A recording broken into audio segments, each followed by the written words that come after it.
Assalamualaikum warahmatullahi wabarakatuh.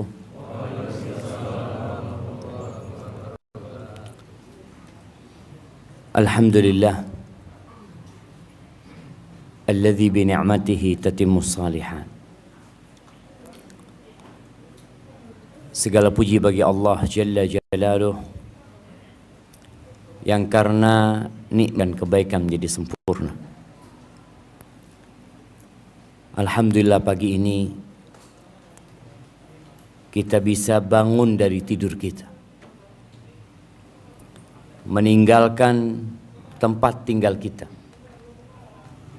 menuju ke salah satu rumah dari rumah-rumah Allah Azza wa Jalla, menyempatkan diri untuk belajar di saat sebagian orang tidak peduli dengan agamanya. Semoga Allah menyempurnakan kita, nikmatnya untuk kita semua, dan kita dimatikan husnul khatimah. Allahumma salli wa sallim wa zid wa barik wa an'im ala Sayyidina wa maulana Muhammadin wa ala alihi wa ashabihi ajma'in. Ya Allah, semoga salawat, salam, berkah dan nikmat senantiasa Engkau curahkan untuk hamba kekasih-Mu, untuk baginda Nabi kita Muhammad alaihi salatu wassalam, untuk keluarga beliau, untuk istri, untuk putra putri beliau, sahabat Nabi. Semoga Allah meridhai kita bersama mereka. Amma ba'd, yang saya hormati Al-Ustaz Muhammad Nur Yasin hafizahullahu ta'ala, dan yang saya muliakan semua yang hadir. Ahibati fillah, akhir-akhir ini kita sering mendengarkan berita kematian yang mendadak. Kawan-kawan yang kemarin bermain bersama kita, tahu-tahu hari ini diumumkan telah meninggal. Ada kejadian-kejadian yang tidak disangka-sangka. Sedang sungai, kawan-kawannya tahu-tahu ada banjir yang menyeret semua. Ada pesawat yang jatuh, yang kita tahu semua yang ada di pesawat itu hampir tidak ada yang sakit. Mereka adalah orang-orang yang sehat, manusia-manusia yang sebelum naik pesawat sudah memiliki banyak rencana. Bahkan di atas pesawat pun mereka sedang menyusun rencana-rencana yang akan dilakukan tatkala pesawat itu landing. Tapi ternyata pesawat itu tidak pernah mendarat. Keluarga yang menunggu di bandara juga tidak pernah berpikir bahwasanya keluarganya tidak akan sampai ke tempat tujuan. Ada kapal laut yang bayangin orang-orang ketika naik kapal laut, bawa barangnya, bawa mobilnya, bawa motornya. Hampir nggak ada di benak orang-orang yang naik itu kalau mereka mau mati. Kalau orang berasa mau mati, biasanya sama keluarganya dibimbing untuk mengatakan La ilaha illallah.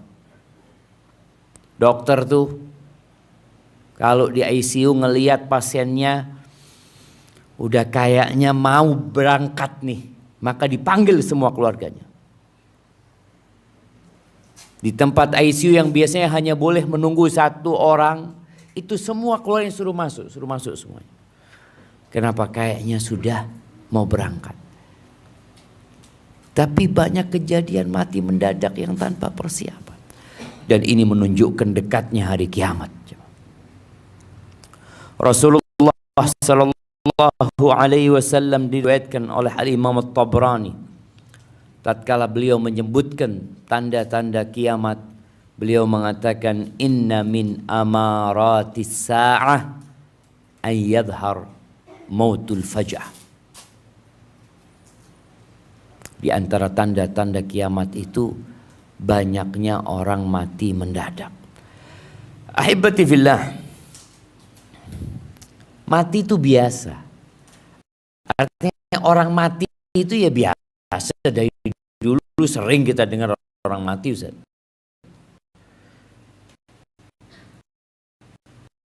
Tapi peristiwa kematian itu sebenarnya peristiwa yang menakutkan.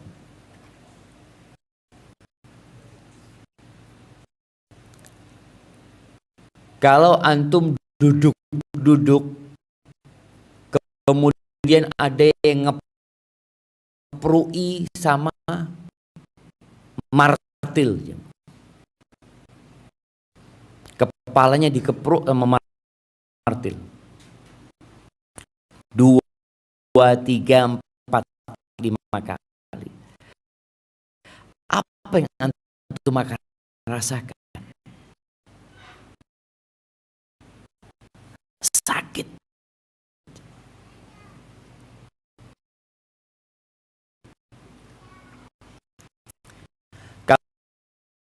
Kalau ada orang dipotong kakinya dari jauh putih, apa yang dia satu sakit yang satu itu dicabut, jamaah. Bukan tangan saja, tapi seluruh tubuhnya. Rasul sallallahu alaihi wasallam mengatakan, "Ala inna lil mauti la sakarat." Kematian itu ada sekaratnya. Hanya saja para ulama menyebutkan, kenapa orang mati itu kok nggak sampai teriak-teriak ya? Kalau dia dipukulin, dicabutin kukunya, mungkin dinyos pakai api kepalanya, dia teriak kesakitan. Tapi ketika ruhnya dicabut perlahan-lahan, dia nggak mampu berteriak. Karena sakit sudah nggak kebayang. Kalau Rasul sallallahu alaihi wasallam saja pingsan, siuman. Aisyah radhiyallahu ta'ala mengatakan, setelah aku melihat apa yang terjadi dengan Rasul sallallahu alaihi wasallam ketika ruhnya dicabut, aku sekarang nggak kepikiran lagi kalau ngelihat orang kok kayaknya matinya gampang ya. Iya, tapi tetap proses ditariknya ruh itu menyakitkan. Ahibati fillah, kullu nafsin dha'iqatul maut. Ya. Kalau hari ini kita mendapatkan kiriman berita fulan meninggal dunia, suatu saat kita yang akan jadi berita. Kita sering mendapatkan kiriman inna lillahi wa inna ilaihi raji'un. Telah meninggal dunia fulan bin fulan. Akan dimakamkan insyaallah setelah salat zuhur di Masjid Thaibah sini. Suatu saat nama kita, nama ana, nama antum akan disebutkan. Dan setelah itu kita akan dilupakan. Anak-anak yang ketika orang tuanya meninggal dunia sibuk mempersiapkan pemakaman buat orang tuanya. Anak punya paman hari Ahad kemarin. Itu sakit. Asar itu kita dapat video kondisi beliau. Adik-adik ngomong, Apa kita nggak berangkat ke Malang? Di Malang, anak punya paman. Anak ngomong sama Abah, "Bah, malam ini berangkat, Bah." Kata Abah, "Besok pagi aja. Habis subuh kita berangkat." Malam itu anak kepikiran. Sebelum subuh anak bangun, anak buka handphone anak. Dan betul, beliau telah meninggal dunia. Menunggu proses pemakaman agak ribet. Nunggu anaknya yang dari Jakarta ya. Nunggu kuburannya digali. Ada sebagian keluarga yang ingin jenazahnya dimakamkan di Jember. Sebagian keluarga memang udahlah biar di Malang aja. Sampai akhirnya ada kesepakatan dikuburkan di Malang. Setelah selesai proses pemakaman, selesai.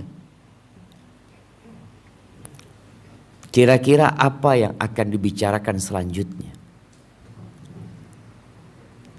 Apa jemaah? Ya apa warisan nih?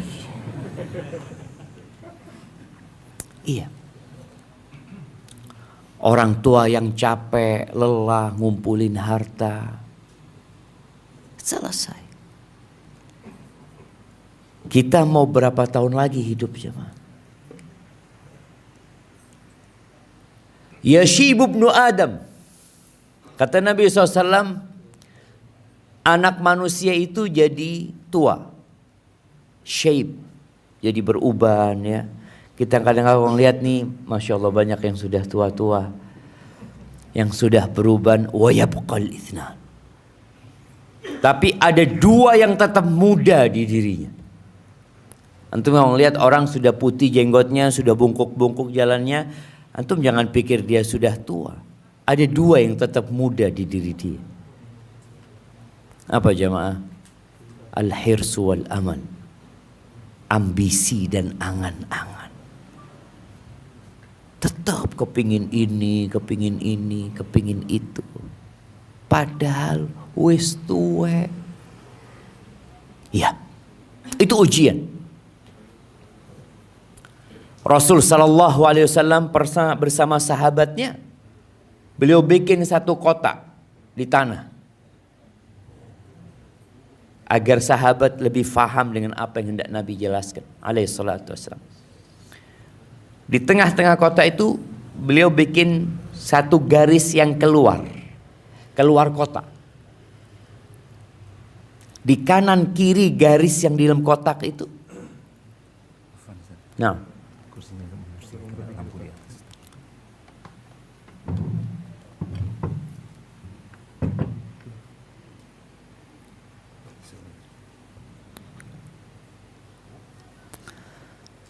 nah, sampai mana kita jemaah?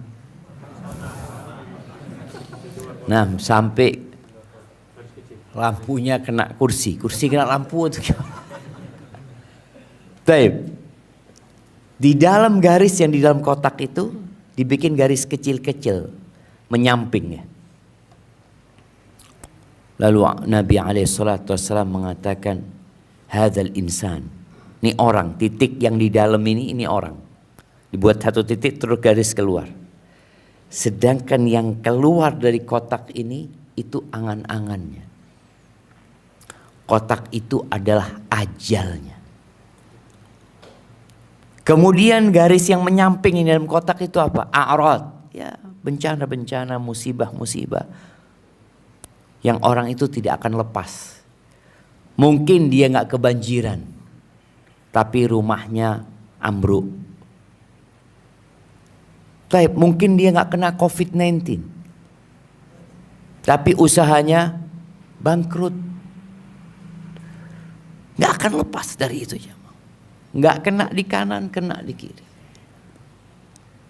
Oleh karena itu kita diperintahkan untuk mempersiapkan diri menghadapi kematian ini. Berapa banyak orang-orang yang sedang membangun apartemen, dan ternyata sampai hari ini apartemennya gak jadi-jadi. Ketika ditanya, apa kok gak jadi omah iki atau apartemen iki? mati. Terus anak-anaknya berantem, sengketa. Itu sering terjadi, jemaah.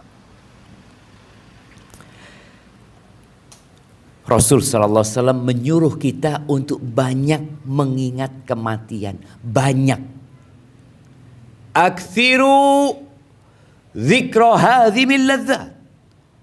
Kalian perbanyak mengingat kematian.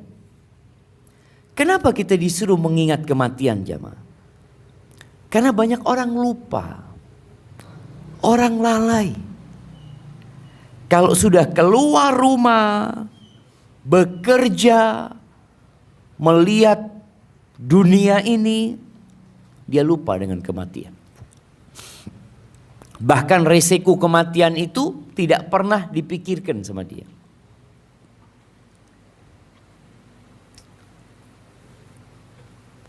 Kita tuh dianjurkan baca ayat kursi selesai sholat. Fardu. Apa fadilahnya, jemaah? Apa fadilahnya baca ayat kursi? Nah,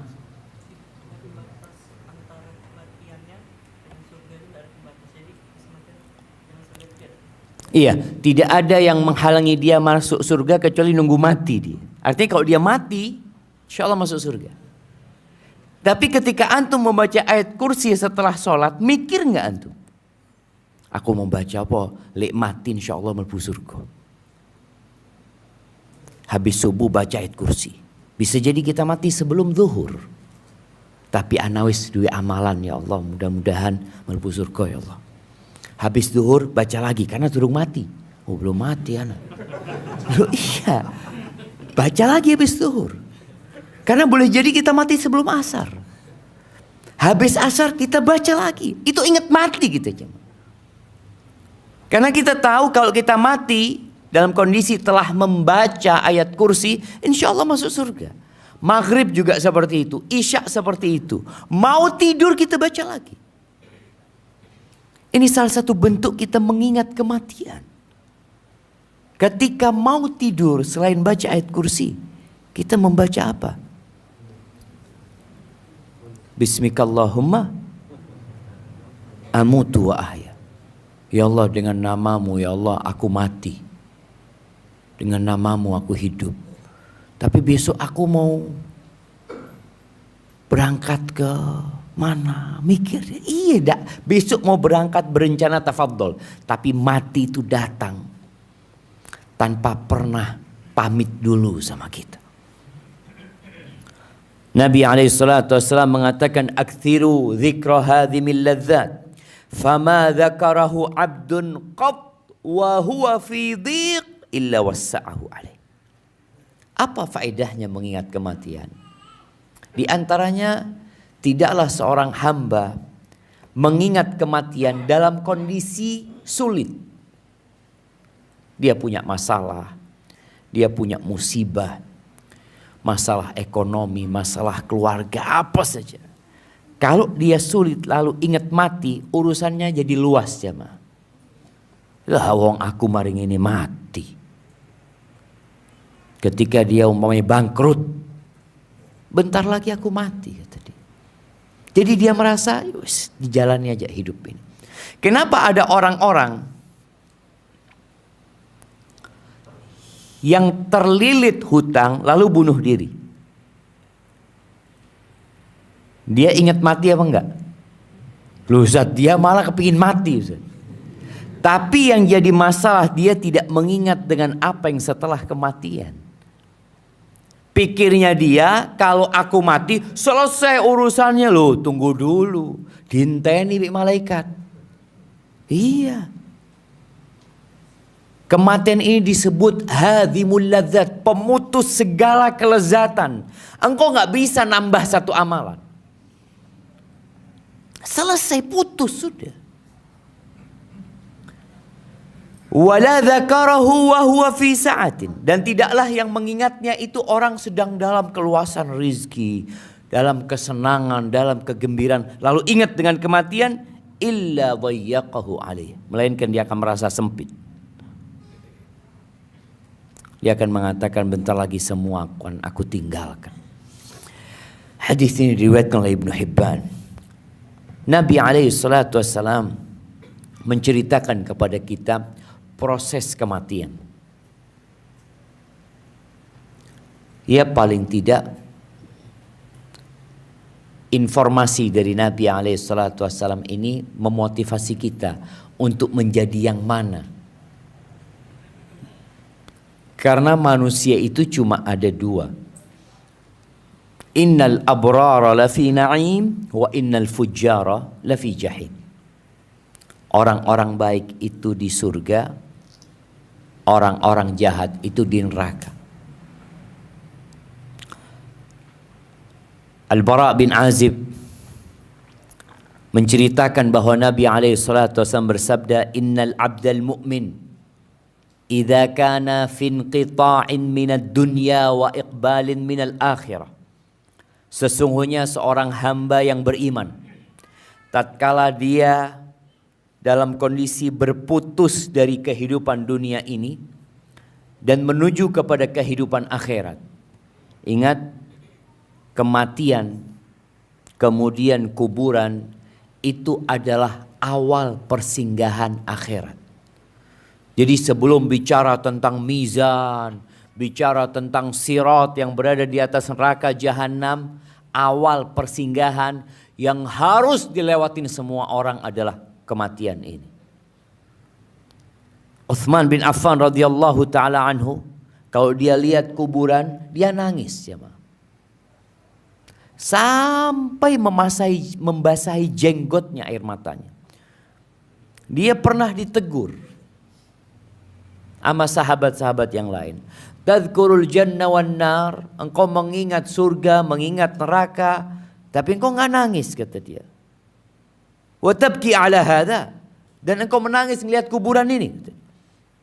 Kata Utsman, "Na'am. Sami'tu Rasulullah sallallahu alaihi wasallam yaqul."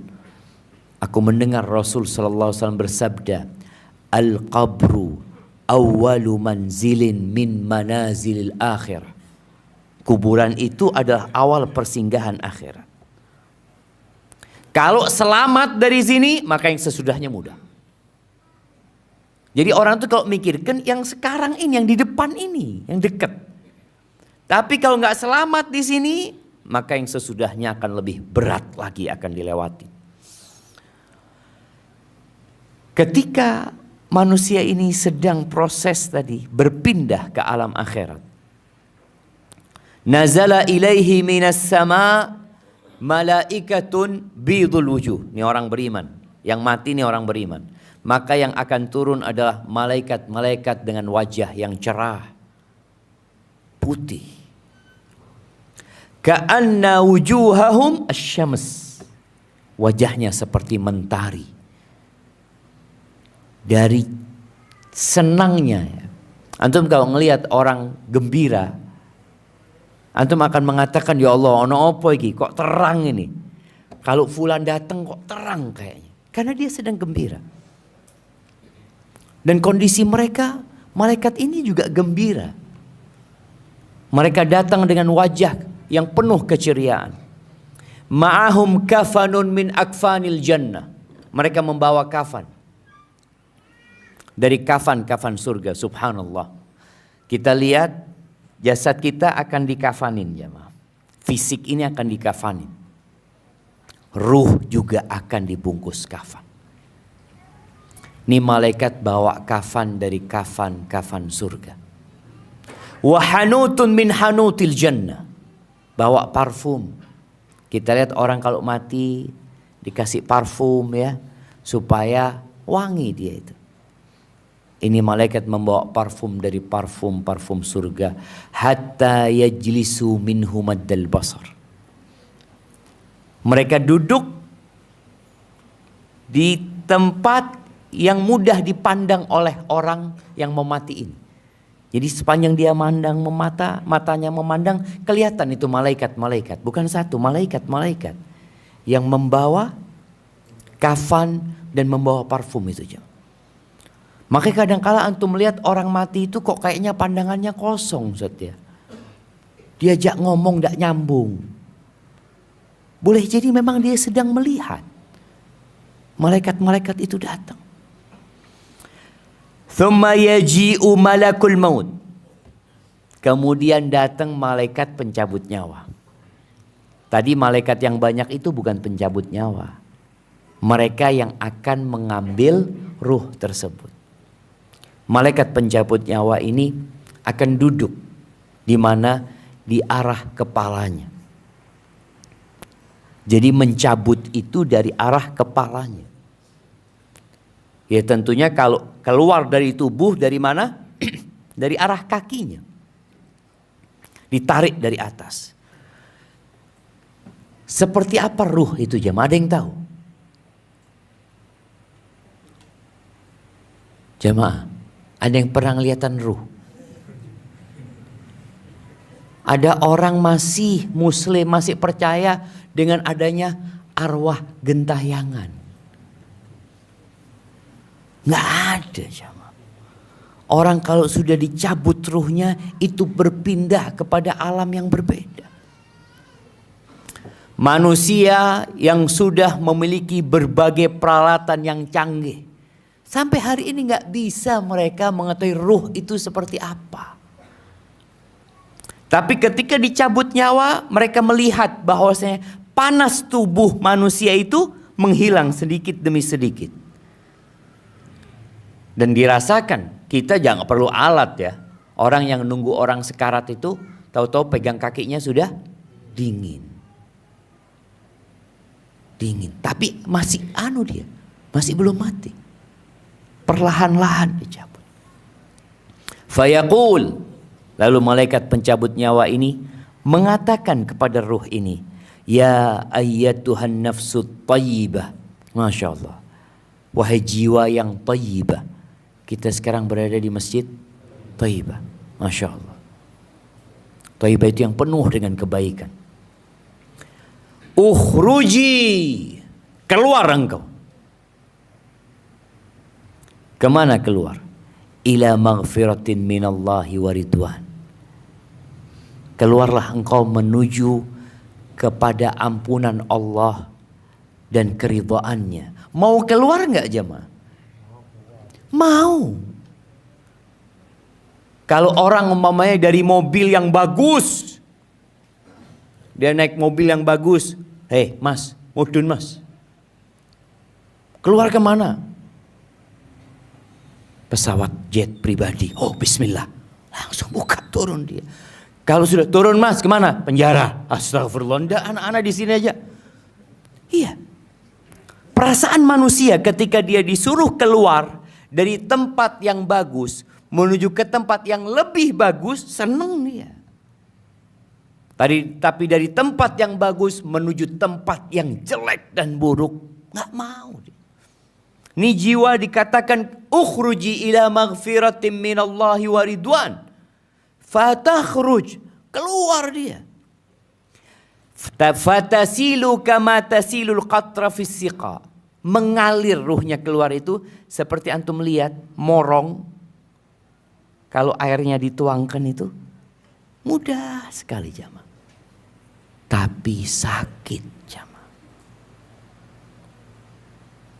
Mudah tapi sakit.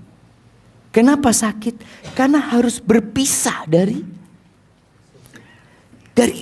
saraf-saraf, urat-urat, semuanya dia harus. Tapi dia keluar. Sakitnya itu terlupakan tatkala melihat nikmat yang akan diterima. Bagaimana Fatimah binti Muhammadin radhiyallahu taala anha ketika dia melihat ayahnya sedang sekarat. Fatimah mengatakan, "Wa karba abatah." Kata dia, "Ya Allah, kok parah banget kondisi ayahku. Kok susah banget?" Kata Nabi SAW, "La karba ala abika ba'dal yum." Nggak ada lagi kesusahan buat bapakmu sebentar lagi. Selesai sudah semuanya. Tapi proses ini harus dilewati. Harus dilewatin gitu. Fayakhudhuha. Fa idza akhadhaha lam yada'uha fi yadihi. Akhirnya diambil nih sama malaikat pencabut nyawa. Ketika ruh itu diambil sama malaikat pencabut nyawa, dipegang sama tangannya, malaikat-malaikat yang tadi datang itu tidak membiarkan. Di tangannya malaikat pencabut nyawa. Lam yada'uha fi yadihi tarfata ain hatta ya'khudhuha. Sekejap mata pun gak ditinggal, langsung diambil ruh itu. Lalu sama mereka ditaruh di kafan, dari kafan-kafan surga, dan diberi parfum dari parfum-parfum surga. Wa yakhruj minha ka'atyabi nafhati misk. Ruh ini keluar membawa aroma yang lebih wangi daripada misik. Antum jangan kemudian beli misik ke pasar, saya mau beli minyak misik, kepingin mencium kira-kira aromanya ruh kalau keluar tuh seperti apa. Berapa harga misik di Surabaya, jemaah? Nah, ada yang jualan parfum di sini. Jangan malu antum. Siapa yang jualan parfum? Angkat tangan, jemaah. Biasanya jualannya ikhwan itu apa? Herbal, parfum. Enggak, tapi jemaah, seharusnya kita lebih dari itu. Taib, yang jualan parfum siapa? Anak kepingin tanya, harganya parfum misik ini berapa di sini? Ada yang tahu? Oke, kalau nggak ada yang jualan, yang pernah beli. Subhanallah, nggak ada Ustaz, Ana dikasih Ustaz. Tidak tahu harganya. Taib, ya nggak tahu kalau di sini mungkin ada yang harga 100.000 ya, 5 mili itu. Ada mungkin yang harganya 1 juta. Di Madinah, Ana masih ingat Syekh cerita, misik yang asli itu 1 tula. Ingat, minyak misik ini dari darah dan nanah rusa ya, kijang.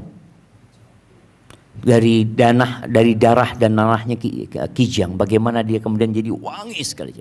Itu harganya 11.000 real. Ya kira-kira 40 juta aja. Itu 5 mili. Makanya kalau antum ngelihat misik di sini, Ana pernah pakai misik dimarahin sama ayah Ana. Kata ayah Ana, oh pergi minyak nyong-nyong, kata dia. Karena beli yang murahan gitu loh jamaah.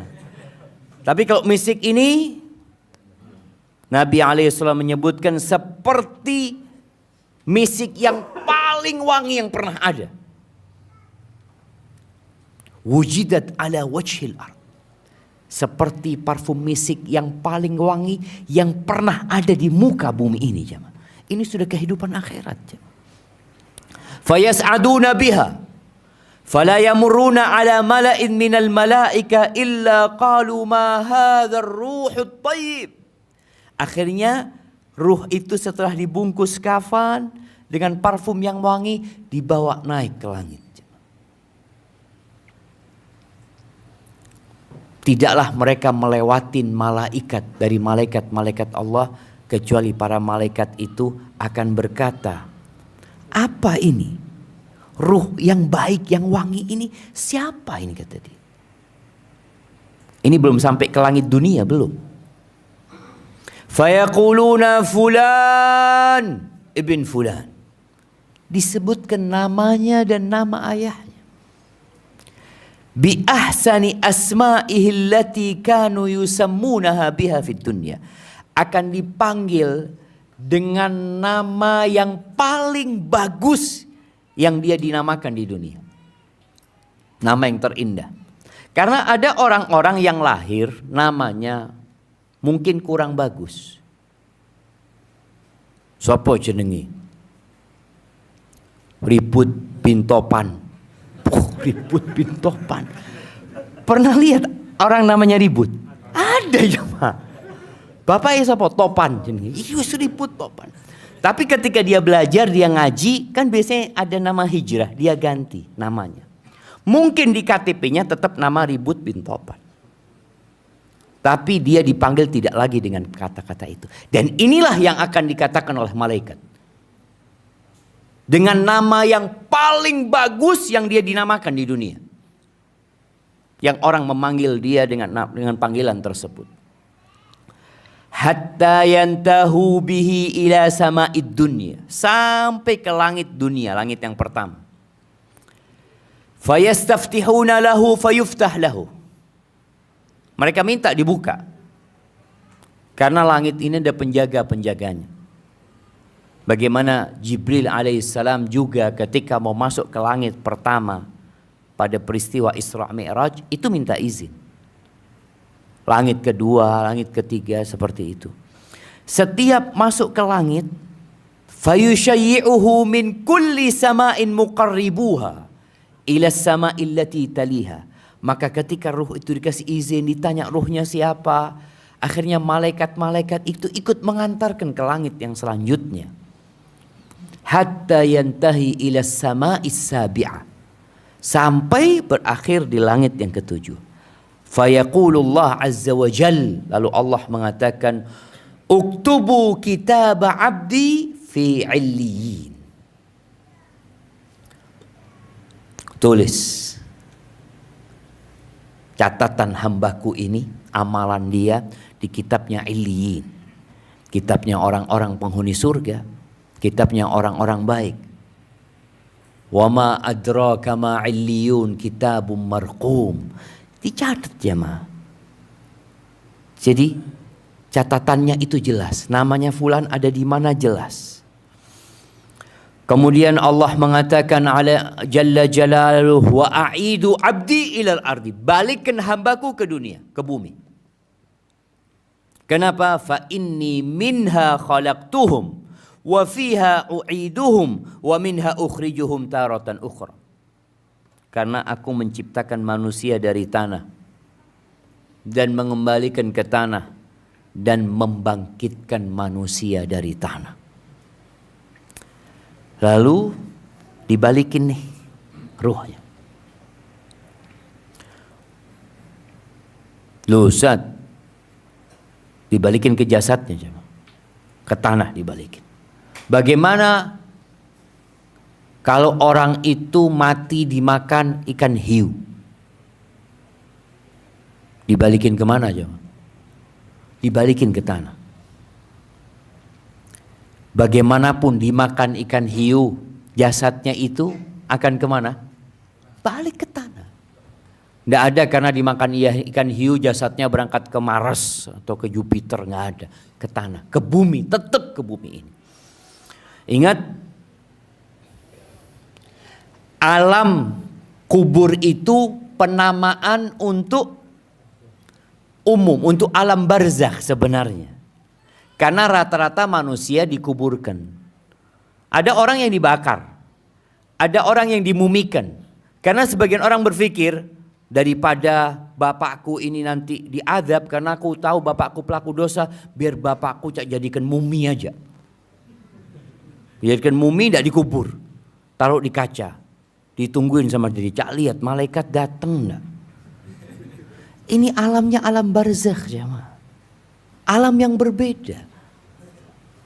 Kita aja dengan yang di balik tembok ini nggak tahu. Kecuali yang pernah ngelihat. Di belakang ada apa? Nggak tahu. Manusia itu ilmunya terbatas sekali. Apalagi dengan alam yang memang bukan alam kita. Ketika di alam barzakh tersebut dikembalikan ke tanah,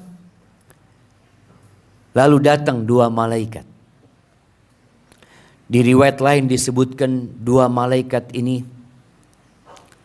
aswadani azraqan. Dua malaikat ini warnanya blue black. Apa bahasa Indonesia aja? Biru ireng. Iya. Dongker. Warnanya biru hitam. Jadi ada orang hitam sampai biru warnanya. Antum pernah lihat? Anak pernah. Waktu itu di Mekah ya. Kan dari berbagai penjuru dunia datang. Lihat orang ini ya Allah ya. Subhanallah. Sampai kebiru-biruan. dari hitamnya dia. Dan malaikat ini wajahnya garang. Datang kepada orang muslim, iya juga. Kepada orang jahat, sama. Fayujlisani, didudukkan ini manusia. Ruhnya, kalau ada jasadnya sama jasadnya, ingat di alam yang berbeda. Jangan lagi antum berpikir, aku gali kuburan gak ada didudukkan Ustaz. Pancet seperti ini. Ya. Fayaqulani lahu man rabbuk. Ditanya siapa Rabbmu. Karena orang yang beriman, fayaqulu Rabbi Allah. Menjawab pertanyaan malaikat ini bukan dengan hafalan, jemaah, tapi dengan keyakinan. Kalau bicara hafalan, orang itu bisa lupa hafalannya. Ada seorang yang masuk ke tahanan, kemudian disidik, diselidiki, dikasih banyak pertanyaan. Kalau dia duduk di situ, tahu-tahu yang di hadapannya adalah polisi yang membawa pistol yang diarahkan ke wajah dia. Ditanya, siapa namamu? Apakah dia bisa jawab? Dia ndelok, sopo jenengku yo. Dia bingung, jemaah.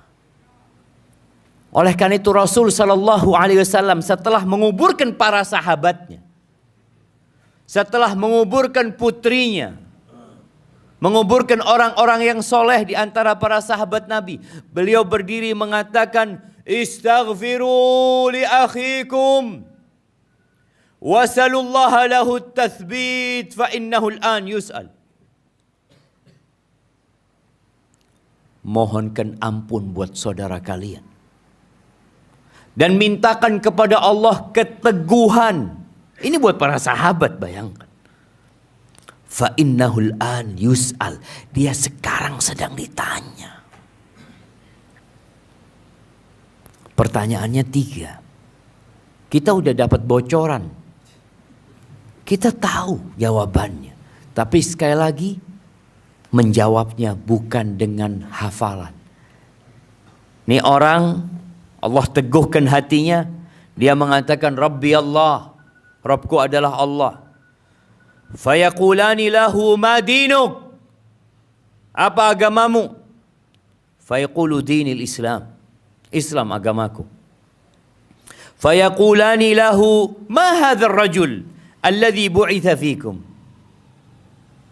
Siapa tuh orang yang diutus di tengah-tengah kalian?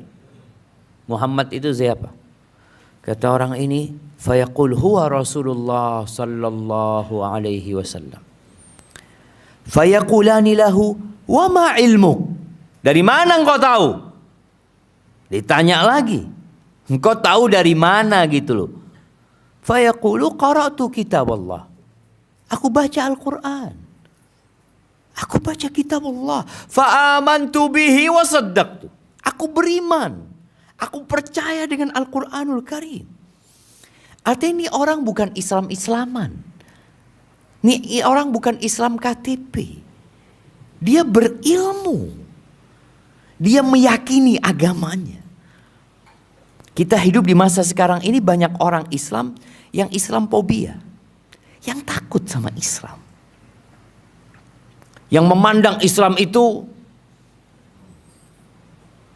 radikal. Hukum Islam itu zalim. Na'udzubillah min dzalik. Al-Quran itu, aduh, udah gak relevan lagi untuk dipakai di zaman sekarang. Na'udzubillah min dzalik. Sedangkan orang ini ketika ditanya, wa ma ilmuka, ilmumu apa? Engkau tahu dari mana gitu loh. Kata dia, aku baca Quran. Aku baca, aku beriman, aku percaya. Fayunadi munadin minas sama'an sadaqa abdi. Lalu ada yang menyeru dari langit mengatakan, benar hambaku ini. Benar.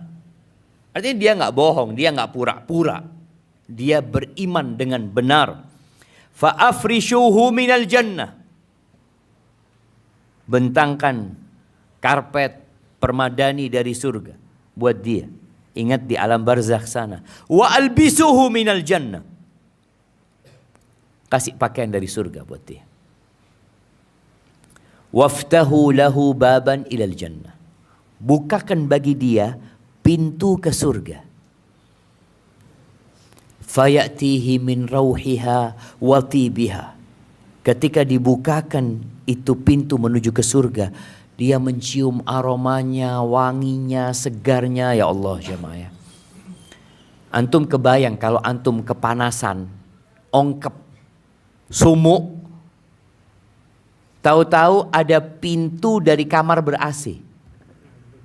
Ya Allah segeri. Gimana kalau itu pintu ke surga jemaah? Apa yang akan dirasakan oleh orang ini? Yang anaknya menangis, istrinya menangis, keluarganya menangis, meneteskan air mata. Dia bergembira jemaah. Ketika mencium aroma itu. Wa yufsahu lahu fi qabrihi madda basari. Kuburan yang menurut kita cuma 1 kali 2 meter. Ternyata di alam sana diluaskan sepanjang mata memandang. Kalau seluas masjid ini, ya masih terbatas pandangannya. Tapi di kuburan yang sempit itu dia bisa memandang kemana-mana. Wa ya'tihi rajulun. Dalam bayangan kita kan sendirian, enggak, ada yang nemenin dia di situ. Karena yang mengantarkan jenazah itu 3 kan? Siapa?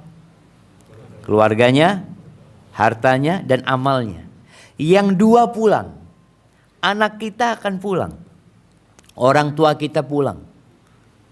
Kawan-kawan kita yang ikut ngantarkan kita. Oh Masya Allah. Karena orang terkenal yang menguburkan 1000 orang. Yang menyolatin 2000 orang. Sampai pakai drone dilihat. Masya Allah banyak yang nyolatin dia. Di antara ribuan orang yang mengantarkan. Ono sing ngenteni wong mati. Nggak ada. Dalam hitungan berapa menit antum akan melihat kuburannya itu sendirian. Sepi. Amalnya yang akan menemani dia. Disinilah datang seorang dengan wajah yang indah. Hasanal wajhi, hasanal thiyabi, tayyibar rih. Wajahnya indah, aromanya wangi, bajunya indah. Kita tuh seneng kalau ngeliat orang pakai baju bagus itu seneng ya ma. Ya Allah ciapi ya bajunya orang ini. Seneng hati kita itu. Antum kalau sholat di sebelah orang yang baunya jengkol atau pete. Gimana antum sholatnya? Ya Allah, sopo ya. Iki wis Allahu Akbar masalahnya. Antum akan kepikiran nggak nyaman ibadahnya. Nggak nyaman. Antum ingin pindah. Tapi kalau orang itu wangi, bajunya bagus, dilihat ya Allah, nyeneng no raine wong iki. Ngelihat aja sudah seneng. Insya Allah. Apa? Sudah selesai? Masya Allah. Baik. Lalu orang ini ngomong. Manusia itu kan kalau ketemu manusia seneng jamaah, ada yang ngoncoi gitu loh. Ada kalau dia kesepian, lalu kedatangan sapi, apakah dia hilang kesepiannya? Kesepian tahu-tahu teko sapi. Oh no opo sapi. Ya, dia nggak akan terobati kesepiannya gitu jamaah. Tapi datang manusia. Fayaqulu abshir billadhi yasurruk. Ini orang sudah nyeneng no. Kondisinya, wajahnya, pakaiannya, omongannya nyeneng no. Dia bicara abshir billadhi yasurruk. Bergembiralah engkau dengan yang membahagiakanmu, yang menyenangkan hatimu. Hadza yaumuka alladzi kunta tu'ad. Ini hari yang dijanjikan kepadamu. Lalu yang mati ini masih bingung jemaah. Fayaqulu lahu man anta? Awakmu sopo ya? Kata dia. Kok aku nggak kenal gitu loh. Tapi kalau ngelihat rupamu, engkau orang yang bawa kebaikan, kata dia. Lalu kata orang ini mengatakan, ana amaluka soleh.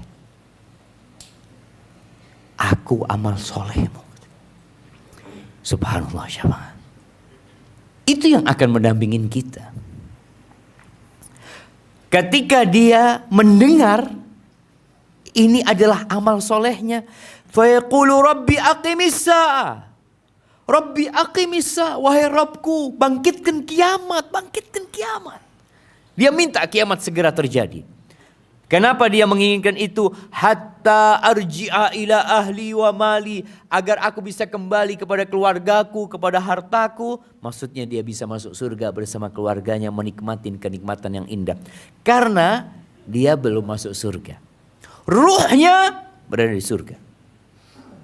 Rasul sallallahu alaihi wasallam mengatakan, nasamatul mu'min fi jawfi tayrin khudrin.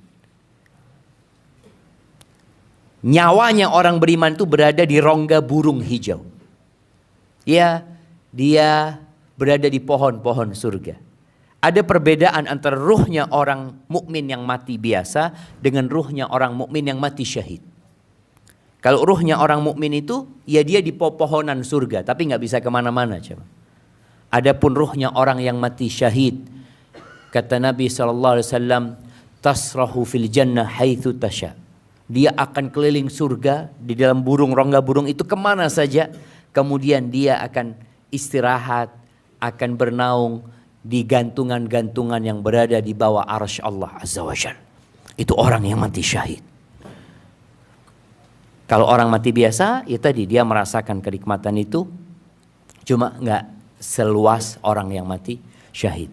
Taib, bagaimana kalau hamba yang kafir atau hamba yang fajir, yang melakukan kejahatan, sing akeh dosane? Idza kana fi inqita'in minad dunya wa iqbalin minal akhirah, ketika dia dalam proses pindah kepada kehidupan akhirat, datang malaikat-malaikat dari langit. Sudul wujuh, wajah mereka hitam. Dari ngeliat sudah menakutkan.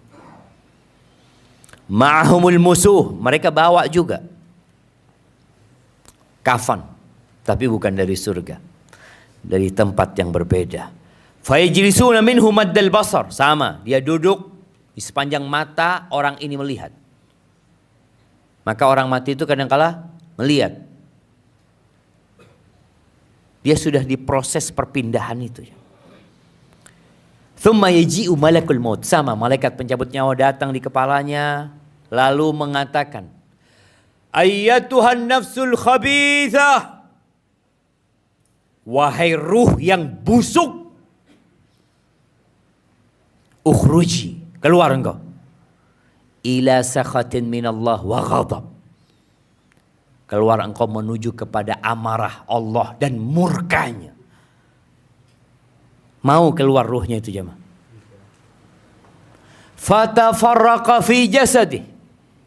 Akhirnya ruh ketika mendengar ucapan malaikat pencabut nyawa, langsung ruh itu bertebaran di semua tubuhnya. Pegangan jemaah. Dengan semua saraf, dengan semua uratnya, fayantazi'uha.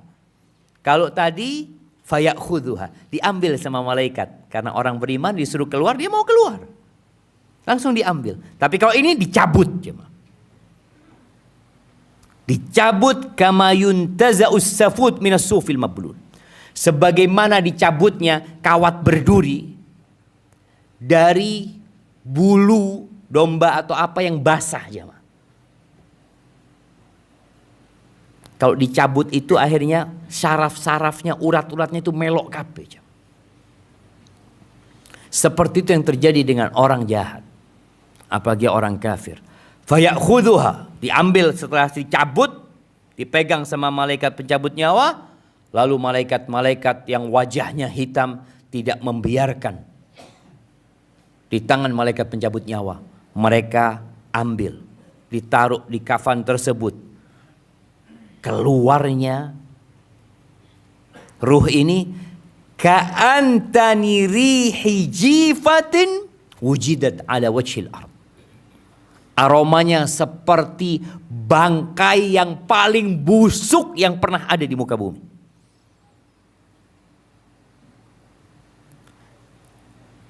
Kita mungkin pernah mencium bangkai tikus. Kita pernah mencium bangkai kucing. Ada yang pernah mencium bangkai manusia. Yang kadangkala tetangganya tidak tahu bahwasanya yang di rumah itu sudah mati berhari-hari. Itu boleh jadi durasi atau jarak ya 100 meter orang itu mencium jemaah. Bau busuk. Ini ruhnya orang yang fajir. Maka jangan sampai kita pura-pura baik. Kita ini kadangkala ya kalau di masjid semuanya baik. Tapi apakah kita benar baik atau tidak? Allah kenal sama kita jemaah. Orang-orang gak kenal sama kita. Fayas'aduna biha, dibawa nih naik ke langit. Tidak pernah mereka melewatin malaikat-malaikat Allah, melainkan para malaikat bertanya, "Ma hadzal ruhul khabith?" Ruh busuk, ruh yang menjijikkan ini ruhnya siapa ini? Fulan bin Fulan. Bi akbahi asma'i.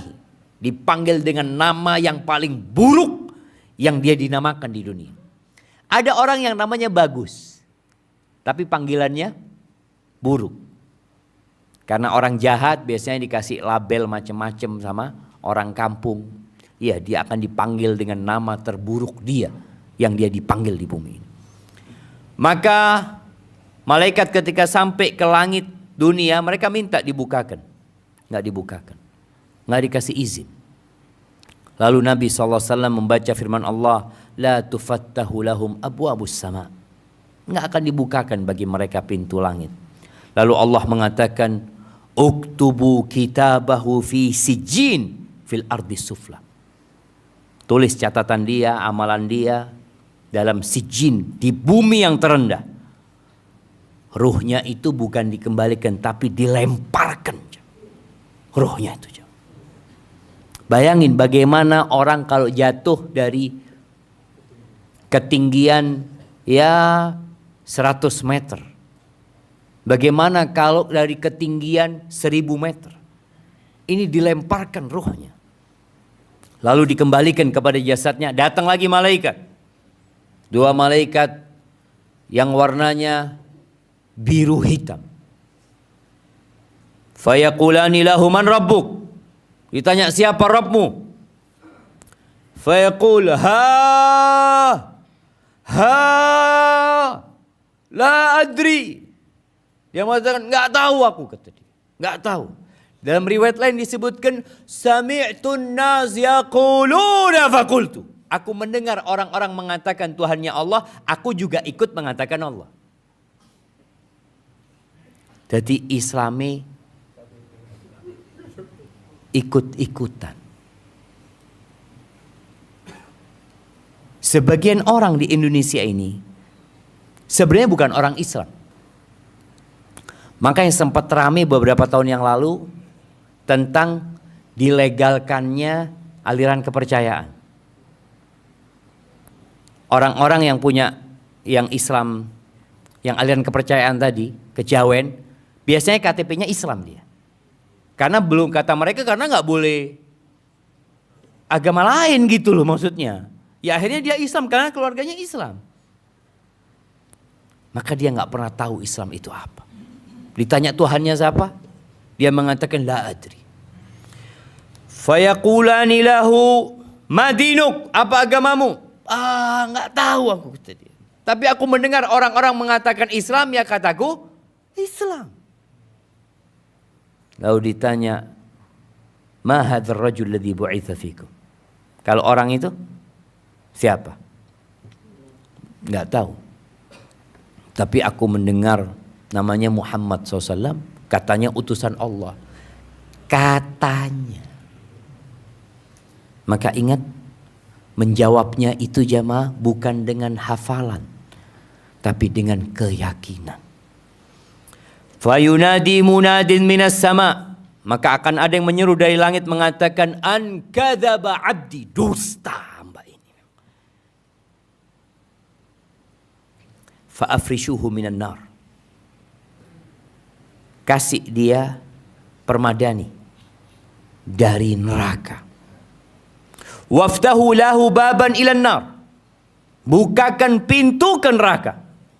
Maka datang panasnya, datang aroma neraka. Wa yudayyak alaihi qabruhu.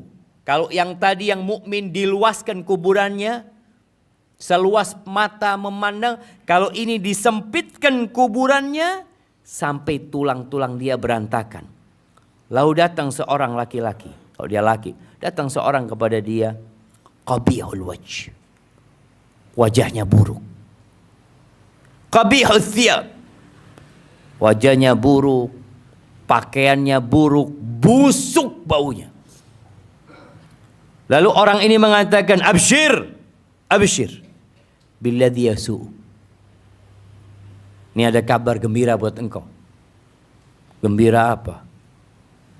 Dengan sesuatu yang buruk buat diri. Ini hari yang engkau dijanjikan. Kata orang ini, man anta, engkau siapa engkau? Wajahnya wajah orang yang membawa keburukan. Kata orang ini, ana amalukal khabith, aku ni amal burukmu, kata dia. Ketika dia tahu ini amal buruknya, dia mengatakan, Rabbi la tuqimis sa'ah, ya Allah jangan bangkitkan kiamat. Karena dia sudah melihat neraka, maka dia tidak ingin kiamat. Kita semua akan melihat neraka jamaah, dan semoga kita selamat dari api neraka tersebut. Hadis ini diriwayatkan oleh Imam Ahmad, oleh Al-Hakim, dan disahihkan oleh Syekh Albani rahimahullahu taala. Tapi apa yang perlu kita lakukan? Siap-siap, selalu siap. Nabi memberikan wasiat kepada Abdullah bin Umar bin Khattab, ya, bagaimana beliau memegang pundaknya Abdullah bin Umar bin Khattab sambil mengatakan, kun fid dunya ka'annaka gharib aw abiru sabil. Hiduplah di dunia seperti orang asing. Nih mahasiswa-mahasiswa yang tinggal di sini, yang tinggal di Surabaya, biasanya yang ada dalam benak mereka mau pulang kan. Dia nggak bikin rumah di sini. Oh enggak Pak Ustadz, saya selesai insya Allah pulang Pak Ustadz. Ya, seperti orang asing, seperti perantau yang selalu ingin pulang, yang selalu dia siap-siap, aku nanti pulang. Makanya kalau punya rezeki, antum lihat teman-teman kita yang kerja di Malaysia, yang kerja di luar negeri, kalau punya rezeki bikin rumahnya di mana? Di Indonesia. Di Indonesia, nggak bikin rumah di sana dia. Punya uang beli mobil di mana? Di Indonesia. Buka usaha di mana? Di Indonesia.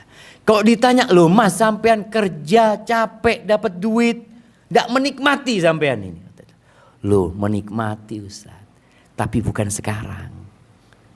Saya alhamdulillah sudah punya rumah Pak Ustaz. Saya alhamdulillah sudah punya mobil, sudah punya usaha.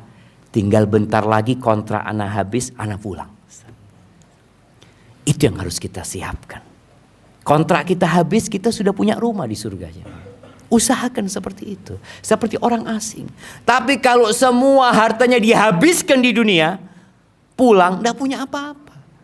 Makanya antum dapat melihat seorang perantau yang berpikir masa depan dengan perantau yang memikirkan kondisi dia, maka berbeda. Anak ketemu sama kawan-kawan yang di Madinah, hidupnya foya-foya, pulang miskin, tidak punya apa-apa.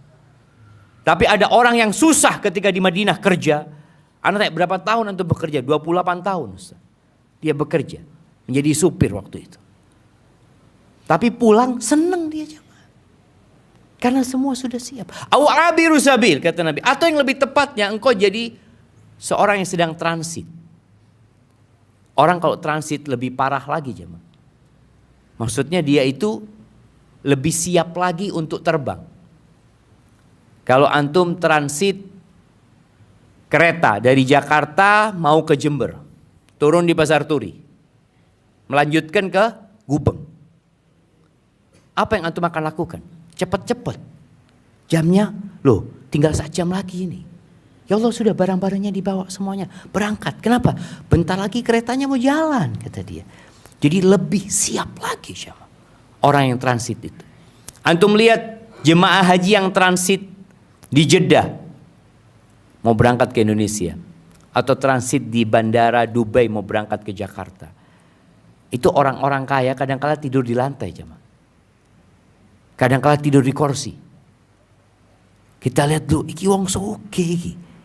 Kalau tanya, bapak kenapa bapak kok nggak tinggal di hotel, kata dia. Kan punya uang. Ya apa mau tinggal di hotel Ustaz? Bentar lagi berangkat.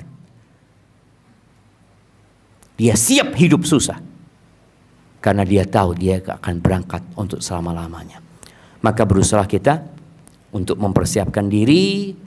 Kata Abdullah bin Umar bin Khattab, kalau engkau sedang pagi hari jangan nunggu sore untuk beramal. Kita pagi hari ini mikir nih, aku setelah dengar kajian kok kayaknya kepingin sodako, kepingin berbagi, kepingin beramal soleh. Jangan nanti sore aja, jangan. Sekarang lakukan. Nanti sore belum tentu antum hidup. Kalau sore jangan nunggu pagi, tapi beramallah segera. Ambil dari kesehatan kita untuk masa sakit kita, dan dari hidup kita untuk kematian kita. Barakallahu fiik. Taib ahibati fillah, ini sudah ada beberapa pertanyaan yang masuk.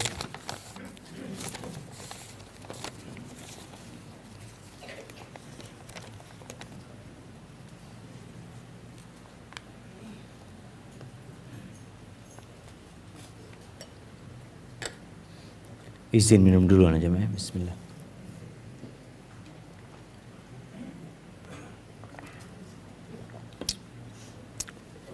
Alhamdulillah.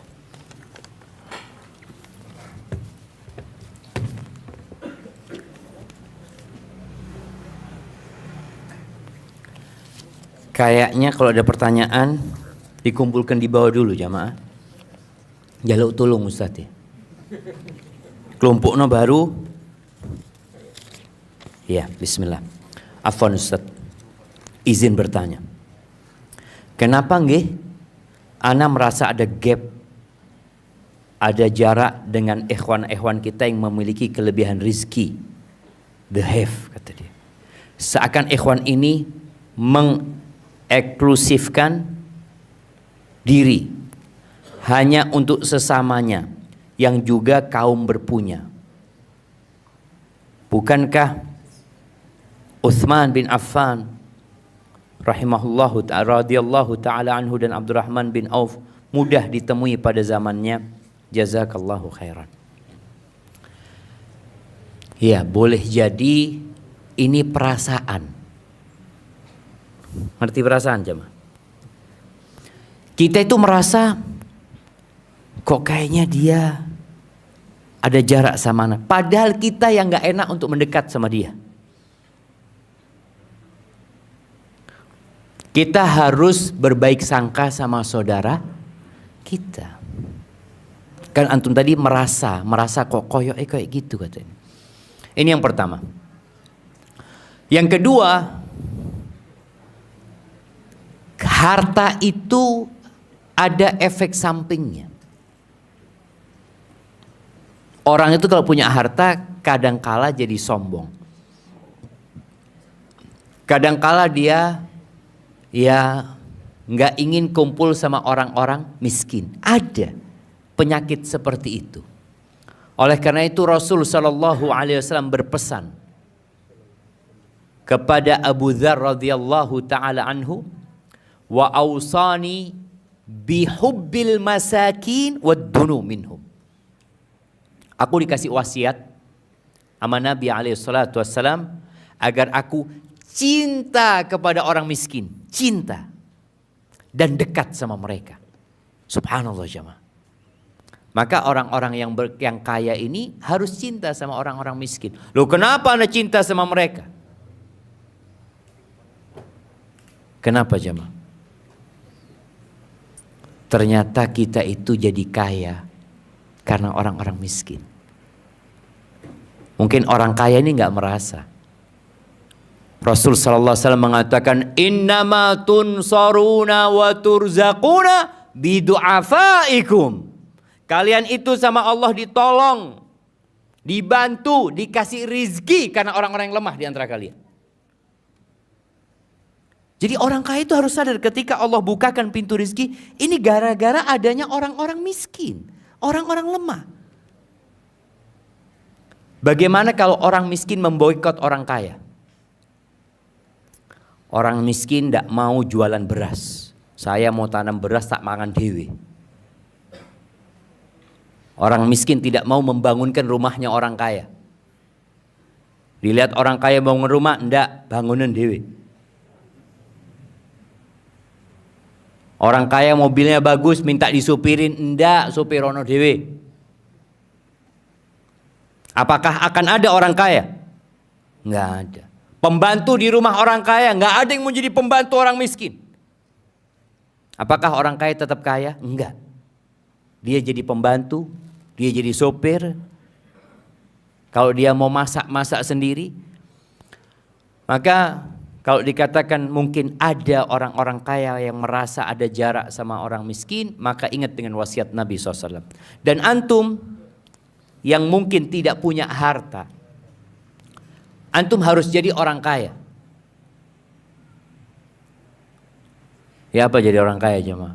Ustaz, ana ini kepingin Ustaz jadi orang kaya, tapi sampai saat ini tidak suki-suki Ustaz. Berarti antum punya penyakit. Muslim itu harus semuanya jadi orang kaya. Kata Nabi SAW, laisal ghina an kathratil arad, walakinnal ghina ghinan nafas. Kaya itu bukan dengan banyaknya harta benda, bukan. Tapi kaya itu kaya jiwa. Maka setiap muslim antum harus merasa kaya jiwanya. Dengan tidak minta-minta sama orang kaya. Orang kaya itu kadang-kala kalau ngelihat orang miskin ini, oh ono perlu nih koyo ngutang lagi. Kadang-kala seperti itu. Enggak, antum harus punya kekayaan. Dengan cara tidak butuh sama orang. Supaya orang kaya itu merasa antum lebih kaya dari dia. Ini orang padahal cak lihat motornya subhanallah Ustaz. Itu masih pakai bensin campur. Campur dorong kadang-kadang antum lihat jemaah ada orang motornya bensin campur. Tapi soge aja. Soge hatinya. Maka jadilah antum orang kaya sehingga nyaman duduk sama orang kaya. Walaupun antum tidak punya harta yang banyak, tapi jiwanya kaya. Dan ketika melihat orang kaya, antum harus menundukkan pandangan. Karena antum bisa jadi orang miskin. Kalau melihat orang kaya, antum bisa jadi orang miskin kan. Tapi kalau antum lihat orang yang lebih miskin dari antum jadi kaya. Maka Nabi SAW nyuruh kita melihat kepada yang di bawah kita, jangan melihat kepada yang di atas kita. Jadi seperti itu, dan insya Allah gap itu akan hilang. Bagaimana di masa Nabi SAW ada satu sahabat yang dikenal dengan bapaknya orang miskin, dan ada satu istri Nabi yang dikenal ibunya orang miskin. Siapa sahabat yang dikenal bapaknya orang miskin? Jemaah, ada hadiahnya Ustaz. Nanti hadiahnya menyusul. Nah, siapa jemaah? Abu Dzar Al-Ghifari. Beliau yang dapat wasiat untuk dekat sama orang miskin, tapi nggak dikenal sebagai bapaknya orang miskin. Ada sahabat Nabi, sepupunya Nabi Muhammad SAW. Siapa? Ja'far. Ja'far, Masya Allah. Ja'far itu ngundang orang miskin ke rumahnya jamaah. Makan di rumah. Kadang-kala di rumahnya Ja'far itu nggak ada makanan. Habis maksudnya makanan itu. Punya madu Ja'far itu. Madu dulu itu ditaruh seperti di guci jamaah ya. Karena sudah madu Arab tuh lengket jamaah. Kadang-kala dituang itu nggak netes. Akhirnya sama Ja'far itu dihancurin jemaah. Gucinya dihancurin, lalu dibagi-bagi pecahannya itu jemaah, untuk dijilatin sama orang-orang itu bersama mereka. Subhanallah. Ada Ja'far radhiyallahu taala anhu. Adapun yang dikenal sebagai ibunya orang miskin siapa? Istrinya Nabi Zainab ya, radhiyallahu taala anha. Taib Ustaz hafizakallah, paman saya wafat. Beberapa jam sebelumnya masih aktivitas seperti biasanya, Ustaz. Ke sawah pagi-pagi, pulang cuci tangan, terus roboh dan wafat. Pertanyaannya, apakah kematian mendadak seperti itu tidak merasakan sakaratul maut? Jemaah, sakaratul maut itu proses dicabutnya nyawa. Ada yang tidak merasakan sakaratul maut? Ya namanya dicabut nyawa, semuanya pasti merasakan sakarat. Cuma disebutkan tadi bahwasanya rasa sakit itu membuat orang itu sudah nggak bisa teriak, ya ma. Nggak bisa teriak dia.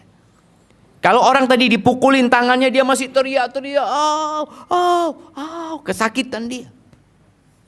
Tapi ketika dicabut nyawanya,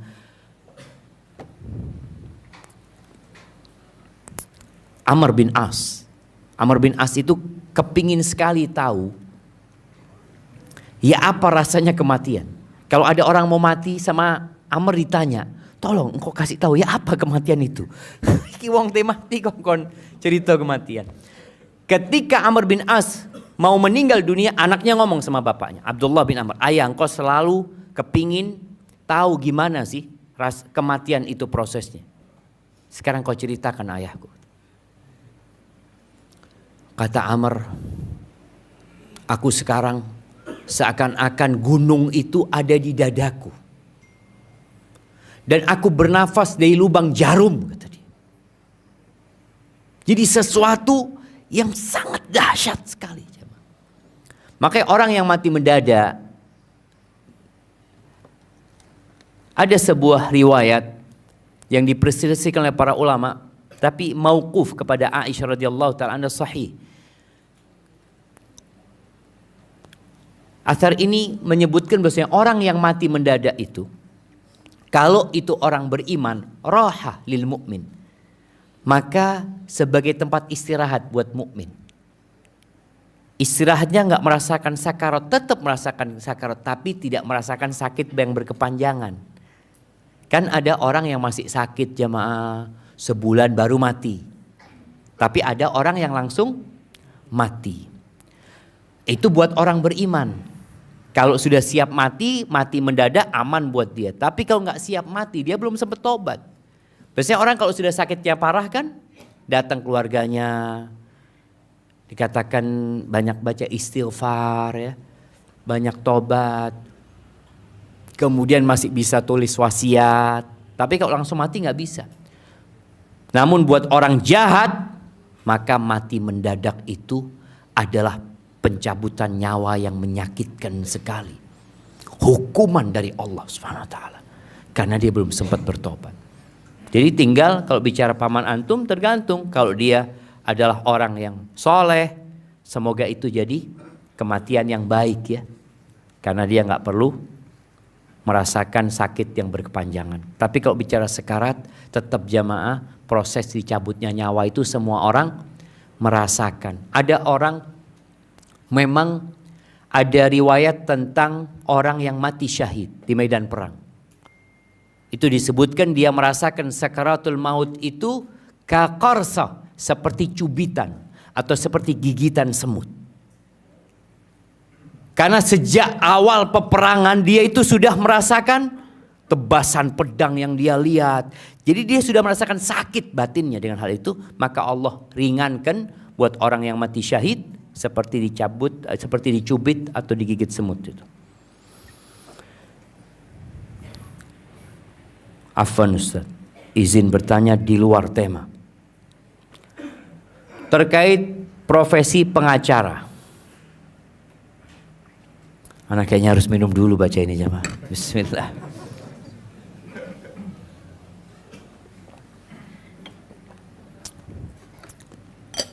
Pengacara ini singkatan apa profesi jam? Hah? Ada yang katakan singkatan apa? Pengangguran banyak acara. Banyak yang sifatnya pembelaan, yang berkaitan dengan peristiwa hukumnya dan bersifat diharamkan, contohnya pencurian, perzinaan, penipuan. Pertanyaannya, apakah pembelaan terhadap masalah tersebut pengacara juga dalam posisi akibat dosa yang dilakukan kliennya? Mohon penjelasannya. Baik. Kalau bicara membela kezaliman, maka dia telah melakukan kezaliman. Tapi kalau dia enggak, Ustaz, jadi memang secara hukum klien ana salah, ana tahu dia salah, tapi bagaimana ya dia mendapatkan hukuman? Kan hukuman itu kadang-kala ada yang maksimal, ada yang minimal gitu. Tetap di hukum ana tidak mengatakan dia nggak salah, Ustaz, tapi dia ini sudah bertobat, alhamdulillah. Jadi harapannya bagaimana hukumannya ringan. Bukan membela kezaliman, bukan membenarkan yang salah, enggak, tetap menyalahkan dia. Jadi pengacara ini hanya berharap bagaimana kliennya ini dihukum ringan, tapi bukan membenarkan dia, enggak. Semoga yang seperti itu tidak termasuk dia berkongsi dalam dosanya. Apalagi kliennya sudah bertobat. Nabi SAW itu menyuruh kita idra'u al-hudud bisyubuhat. Kalau ada orang yang melakukan pelanggaran yang harus kena hukuman, itu kalau bisa dibantulah. Ada datang seorang kepada Nabi SAW mengatakan, ya Rasulullah, aku berzina. Kata Nabi SAW, mungkin kau cuma mencium dia engkau. Mungkin kau cuma pegang-pegang. Enggak Rasulullah, aku berzina gitu. Nabi ingin orang ini sudah pulang sana sudah. Kalau kau sudah bertobat sudah selesai. Pernah kejadian sahabat Nabi radhiyallahu taala anhu yang bernama Ma'is ya. Ma'is ini berzina. Lalu ngomong sama sohibnya, aku ini berzina, kata dia. Dia maksudnya mau cari solusi. Sama sohibnya dibawa ke Nabi SAW.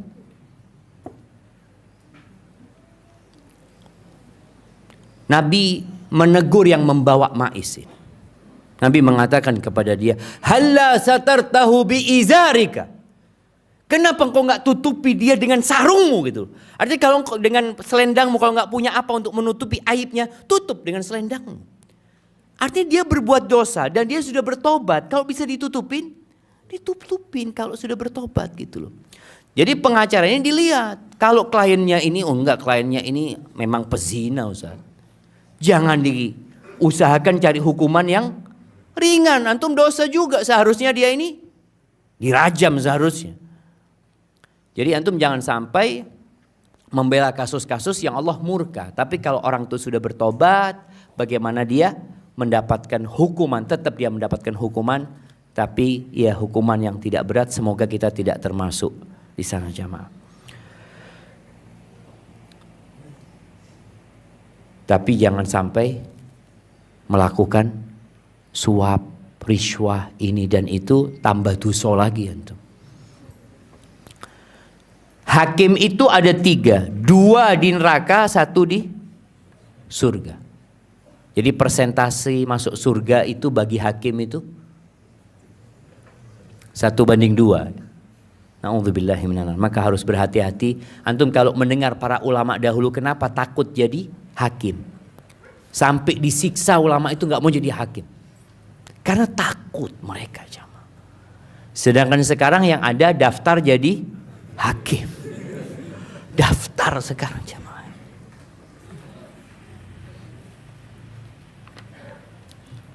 Apakah boleh suami menceritakan situasi rumah tangganya dengan istri pertamanya kepada istri keduanya dan sebaliknya, Ustaz? Karena suami menganggap seorang diri. Apakah itu termasuk juga ghibah? Mohon solusinya. Ini ngeluh duwe bojo loro.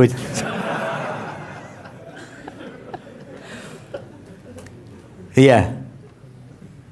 Jadi ahibati fillah, kenapa Allah Azza wa Jal ketika membolehkan menikah lebih dari satu dikasih syarat? Karena tidak semuanya mampu. Maka Allah mengatakan fa in khiftum alla ta'dilu fawahidah. Kalau kalian takut tidak bisa berbuat adil, cukup satu gitu loh. Istrinya dua-duanya bermasalah. Karena dia nggak punya tempat curhat, akhirnya curhatnya sama istrinya. Kalau itu keburukan, maka engkau menceritakan keburukan istrimu yang seharusnya engkau tutupi. Tapi kalau engkau mencari solusi, maka silahkan mencari solusi. Tapi kalau bisa, cari solusi ke tempat orang yang bisa memberikan solusi. Tapi antum cari solusi kepada orang yang nambah masalah gitu. Apa ada memberikan tunggu, apa di Pegadaian anunya? Slogannya mengatasi masalah tambah masalah. Iya, kalau mau kayak gini, dia mengatasi masalah tambah masalah gitu loh. Tapi sebenarnya mungkin dia mengatakan nggak, harapan anak, istri anak ini jadi mengerti gitu loh Ustaz. Nggak seperti istri yang kedua. Dia ngomong sama istri kedua supaya jangan jadi seperti istri yang pertama. Maunya seperti itu dia kan. Tapi ternyata nggak selesai-selesai. Perempuan itu seperti itu. Maka antum cari solusi ke tempat lain. Ada cerita, seorang ustadz cerita, ada seorang hamba Allah ini selalu sholat subuh itu di masjid, jemaah. Tidak pernah telat, jemaah. Ini sebuah permisalan apa kejadian nyata, tapi ustadz itu cerita. Akhirnya tanya sohibnya, antum kok bisa istiqomah, kata dia, subuh di masjid selalu sebelum adzan, kata dia. Iya, istri ana dua, kata dia. Oh masya Allah, ana kalau gitu tak kawin luru pisan, kata dia, supaya istiqomah. Dan subhanallah, betul dia nikah lagi sama sohibnya. Ternyata subuh di masjid, jemaah. Jadi tidak bisa tidur di rumah istrinya, jemaah. Jadi subuhan di masjid terus karena ribut pening ahsan ke masjid. Akhirnya ada sohibnya dia, jemaah, di masjid. Ini tidak semua, artinya ada kondisi-kondisi memang orang-orang yang nggak mampu, maka tolong pertimbangkan. Jadi para wanita juga harus tahu. Kadang-kala perempuan itu menganggap ketika suami nikah lagi itu mau senengnya dewe. Nafsu ini itu kata dia. Iya nggak apa-apa, menikah karena nafsu boleh nggak? Boleh nggak jemaah? Loh, kita itu menikah karena kita punya nafsu. Kata Nabi SAW, kalau nggak mampu nikah suruh puasa gitu loh, supaya nafsunya terjaga, terkontrol. Maka Nabi SAW mengatakan ketika menyuruh menikah, fa innahu aghaddu lil basar wa ahsan lil farj. Karena menikah itu dapat menundukkan pandangan dan menjaga kemaluan. Karena nafsunya tersalurkan di tempat yang halal gitu loh. Tapi catatannya tadi, mampu menikah. Jangan bicara 2, 1 pun kalau mau menikah harus mampu. Nggak mampu antum zalim nanti sama istri antum. Mampu, apalagi 2.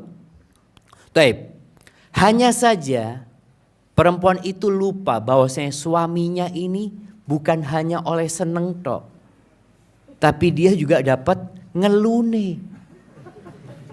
Senengnya berapa lama sih jamaah? Kalau bicara bersenang-senang, kalau seorang laki-laki punya istri kedua, dia bermalam di rumah istri keduanya ini, kalau gadis berapa hari? 7 hari kan? Kalau janda 3 hari. Itu sih seneng-senengnya jemaah. 3 hari 7 hari. Habis gitu mulai dia sudah. Ini harus dibagi sudah. Pembagian itu sudah menyisakan beban pikiran. Dia harus ke sini, dia harus ke sini. Belum anaknya yang sakit, belum ini. Jadi tolong para wanita memaklumi suaminya. Jadi kadang-kala mereka nuntut. Ini kan masalahnya istri pertama nuntut, istri kedua nuntut seperti itu. Akhirnya tidur di masjid, masjid. Allahu Akbar. Ya, artinya jangan sampai kita menghibain saudara kita. Masya Allah. Loh, ini sampai jam piro, Ustaz? Wis jam 6 jamaah. Berapa lagi? Satu lagi ya. Ini kayaknya Ustadz Muhammad Turi Hasin yang jawab. Ustadz, anak serahkan ke antum.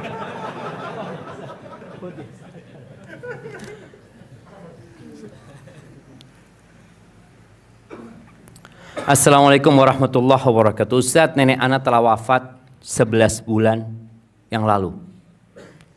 Kemudian 2 bulan kemarin Ana mengunjungi makam nenek Ana untuk mendoakan dan mengingat kematian.